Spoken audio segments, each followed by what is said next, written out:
So now after a few minutes, the display screen has gone off after crossing 100% of updating the OS, and it has started rebooting.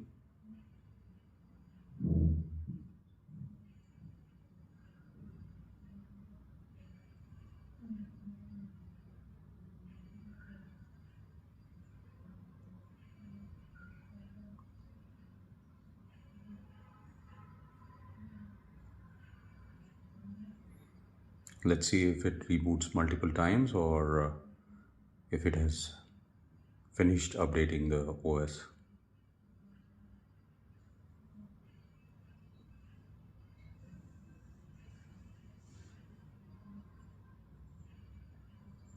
Looks like the update has got finished.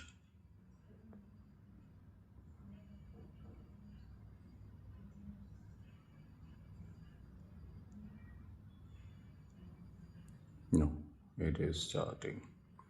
It is resuming again.